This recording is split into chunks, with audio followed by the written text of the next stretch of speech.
Bedwise, Lascar, Tony Tokunbo Fernandez. You know we get the out. African follow us on you. African for you. African now we be the champ. African for you. Once again, it's Friday the 10th of April. We're live here in Reading, the Royal County of Berkshire. Welcome once again to the Tony Tokunboo Fernandez show in conjunction with Simba Media Productions and Zimlink. And we're here today at the heart of Berkshire to interview a great community leader making a difference to the lives of people. He was a member of parliament in 2010. He's a fully chartered accountant, a community ambassador, a global spokesman, and an advocate for road regulations, people's concerns, and making a big difference in the community. So it's a pleasure to meet, as always, once again, MP Alok Sharma. Welcome to Tony Tokunboo Fernandez show. How are you today? Tony, pleasure to meet you. The first thing I want to say is that it's been really great being involved with all the work that you have been doing. I mean, you talk about representing the community. That is something that you do every day, day in, day out. And it was a real honour, together with you, to organise 2 events in Parliament to celebrate Black History Month. So that was a wonderful, both of those were wonderful occasions. The second thing is, just to correct you, is that I am no longer a Member of Parliament. As of the 30th of March, Parliament dissolved. There are no Members of Parliament. Mr Cameron is still Prime Minister, but not a Member of Parliament. And of course I am standing for re-election in Reading West. And for me it's been a real honour of the past 5 years to help many thousands of my constituents, to get involved in hundreds of local issues, and at the end of the day represent a town where I grew up, where I know people, and I feel that I belong very much in that community. Now, before you just go into your campaigns and looking back at the last 5 years, I'm sure our listeners around the world are curious to know a bit about yourself, your background, and what you're most passionate about in life. Yeah, well, thank you for that opportunity. I was not born in this country. I was born in India. I moved here with my parents when I was a young boy, and I grew up in Reading. For those of your viewers and listeners will know Reading, Whitley Wood is where we started off, then we moved early,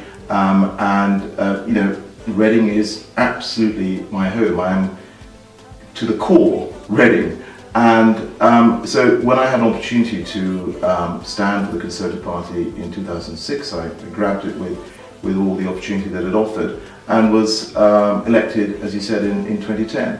And the past 5 years have really been a wonderful time.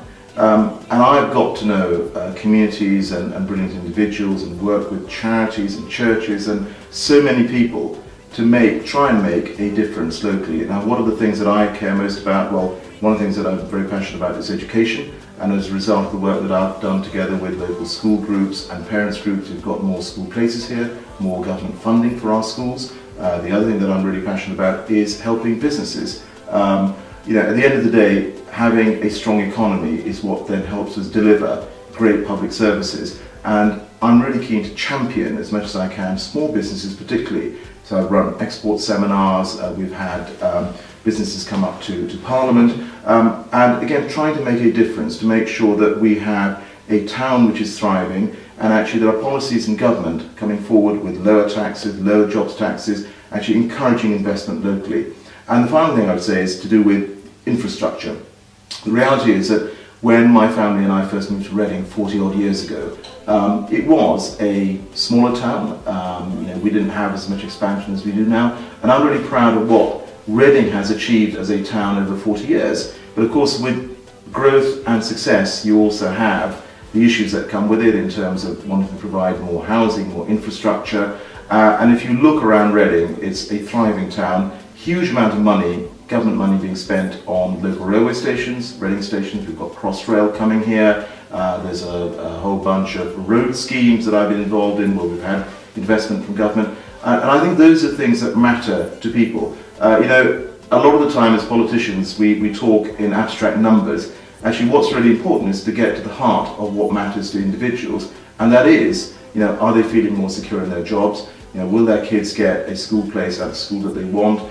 do the roads network, does it work, or are they being congested? Those are sort of things that matters, and that's what I've focused on over the past 5 years. Now, free schools, road safety, rail regulations, these are some of the things you're very, very passionate about. And over the years, my involvement with communities within Reading, people have always spoken to you as being someone who is a strong advocate for communities coming together and working in harmony. How important is that for you? Well, look, I mean, I think that's for me, that's really important, and it's really nice to hear those sort of comments that are being fed to you.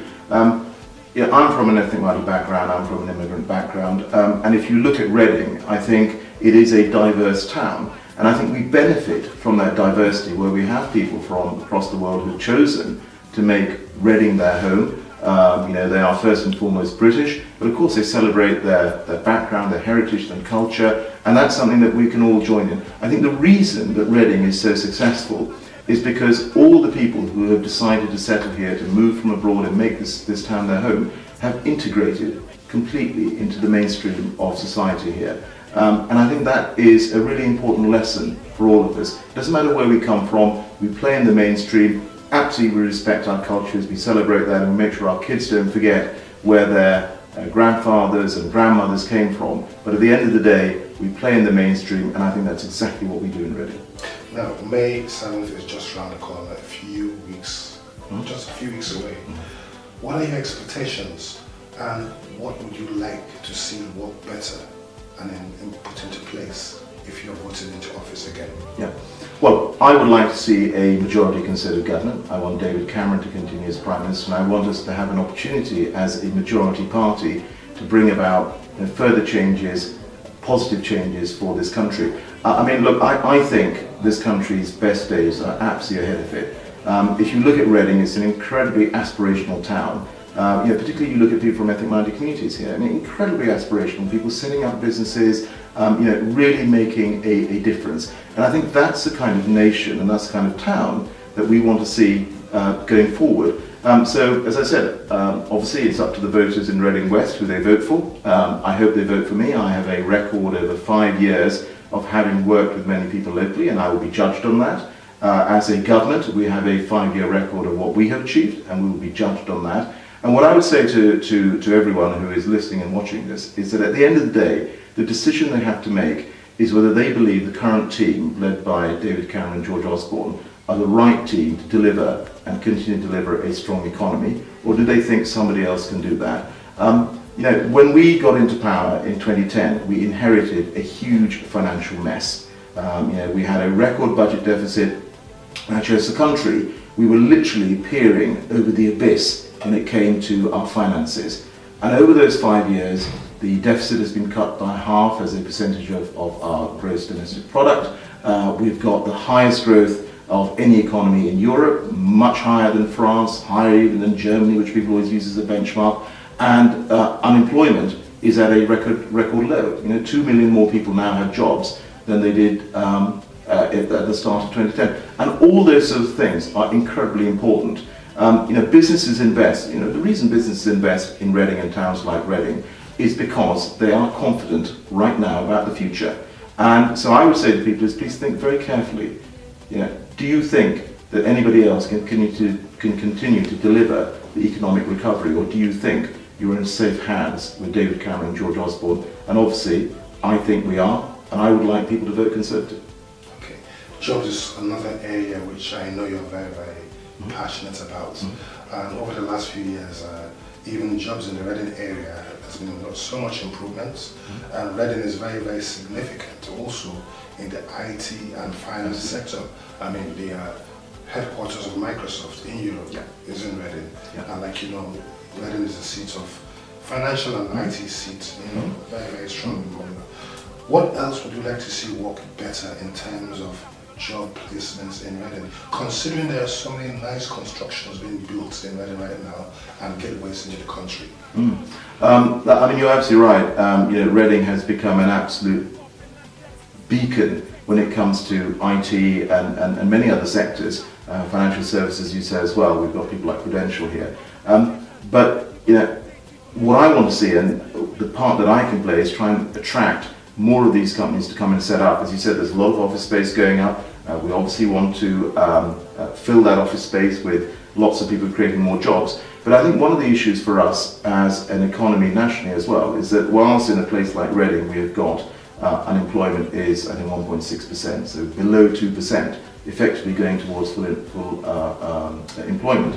What we want to make sure is that the next generation that's coming up has the skills to be able to take on the sort of jobs that we're going to have in the future.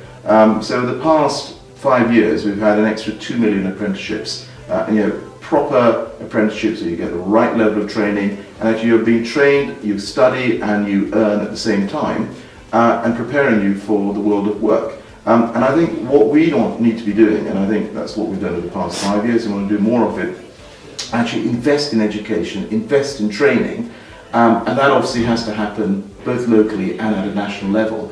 But that is something that as a government we have done over the past 5 years, and I would like us to continue with that. Okay. Now, so in the last few weeks, my team and I have been quite busy organizing the Africa for You online awards for Africans in Europe, with nominees and winners in various countries in Europe. Not just for Africans, but people who make life improvements for Africans in UK and the diaspora. And the Reading community, the African community in Reading, can vouch that you are one of such people. And so on behalf of my team, and on behalf of Zimlink and Simba Media Productions, we'd also like to present to you today Africa for You Online Awards. Wonderful. Stunts and achievements for all the great work you're doing in the economy this year. Tony, I'm really touched. I wasn't expecting that when you came in, but thank you so much. As I said, it's an honour to work with so many community groups over the past 5 years, and I hope I'll have an opportunity to continue that after the 7th of May. But thank you so much for this. Thank you. And on a very final note, what message you have for all our listeners around the world today, and why should they vote you again for a second term? Yeah.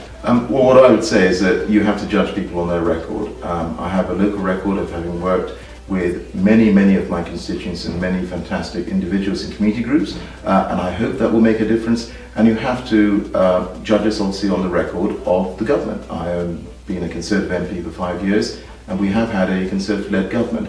And I would say that in terms of that, the one big issue for all of us is that we have a strong economy. And I believe that the Conservative government has got that absolutely right. We have growth again in our country, we have jobs, we have prosperity, and I would like that to continue. And I think those are the reasons that I would like people to go out and put a cross by the name of Conservative candidates, not just in Reading West, but across the country. You've heard it all from MP Alok Sharma, who was the MP for Reading West. Hopefully he's going to rule for a second tenure and make Reading, Berkshire, a better place. From me, Tony Tokunboo Fernandez, and my team, join us same time next week. Take care and God bless. Bedwise, Last Tony Tokunboo Fernandez. You know we get it.